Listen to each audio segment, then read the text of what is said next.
Welcome, Gilder, to the Forgeworks Grimoire, a guided journey through the artifacts, personas, and practitioner wisdom shaping the future of enrollment strategy. I am David Dysart, and in each episode, we light the forge around a new chapter of the student journey, not just to observe it, but to build for it.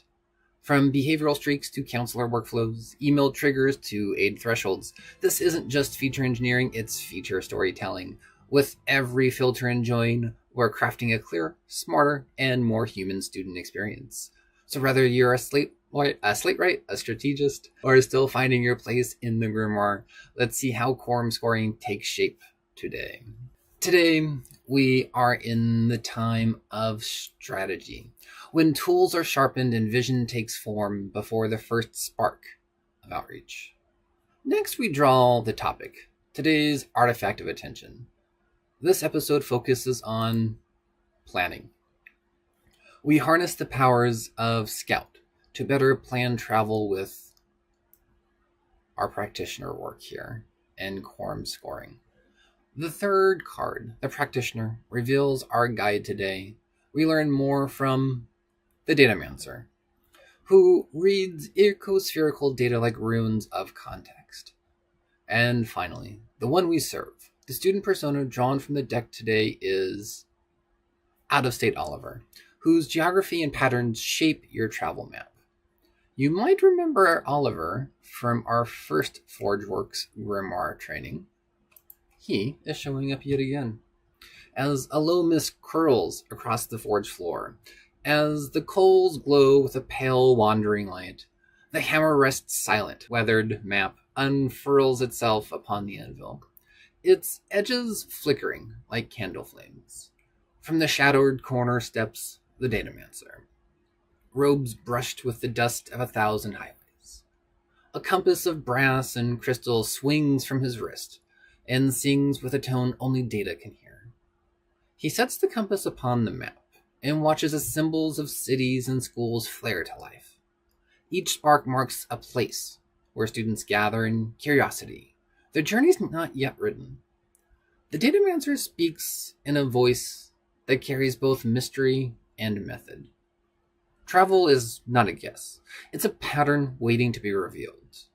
We'll trace the rhythm of organizations and zip codes, measure the hum of conversation, and listen for the quiet pulse of engagement.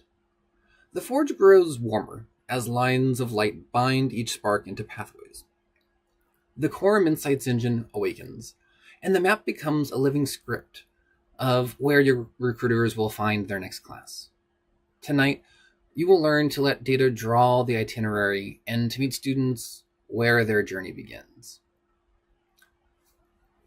And the student we focus on today, Out-of-State Oliver, Oliver's from just far enough away that you're not sure if he's serious or just browsing. His address changes mid-cycle. Did he move? Is he using his cousin's zip for merit aid? He opens every travel email, but can you tell if your visit made it to his actual radar? Quorum scoring has become one of my favorite things.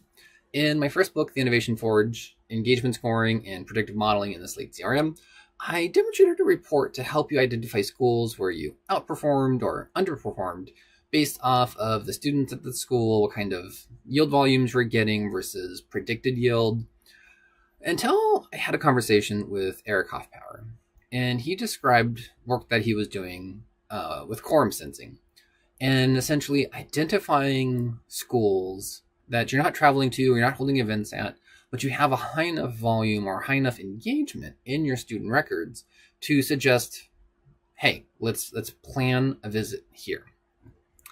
And that is definitely that missing bridge that I needed to get from where I was doing with Scout recruiting from the book to this much fuller identification of schools through quorum scoring. So that is an incomprehensibly large thank you to Eric for sharing his work in brilliance with the community.